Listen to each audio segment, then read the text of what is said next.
তারিখ এবং আজকে 14 তারিখ, এই দুদিন আমাদের খোয়াই সাব ডিভিশনে সারা রাজ্যের মতোই এনডিপিএসের বিরুদ্ধে স্পেশাল ড্রাইভ সংগঠিত হয়। এই স্পেশাল ড্রাইভে আমাদের দুনো পিএসের, খোয়াই পিএস এবং চাম্বর পিএস দুটো আউটপোস্টের সমস্ত অফিসার্স আমাদের এই ড্রাইভে অংশগ্রহণ করে। এবং গতকালকে আপনারা জানেন সবাই যে খোয়াই থানাতে আমরা 470 বোতল সহ 10 গ্রাম হেরোইন সহ কৃষ্ণ মালাগারকে আমরা অ্যারেস্ট করতে সক্ষম হয়েছিলাম।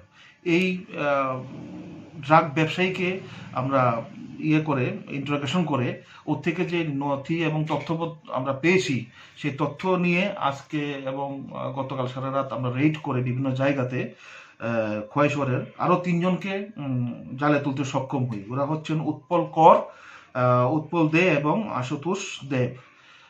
ওদেরকে সেম কেসেই আমরা অ্যারেস্ট করেছি এবং এই চেনটা টোটালি ডিসক্লোজ হয়েছে। আজকে 5 দিনের রিমান্ড দিয়ে মাননীয় কোর্টে পাঠানো হয়েছে।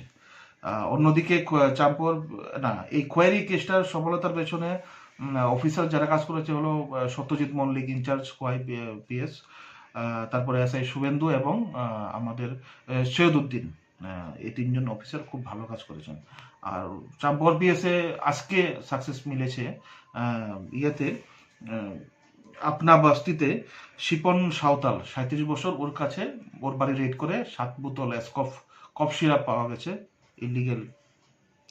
তো তার বিরুদ্ধেও চাম্পর পিএসে স্পেসিফিক কেস নেওয়া হয়েছে। তো এই ধরনের এনডিপিএস এর যারাই ব্যবসা করছে তাদের বিরুদ্ধে আমাদের ড্রাইভ চলতে থাকবে এবং শেষ হওয়া অবধি আমরা চেষ্টা করব। ধন্যবাদ।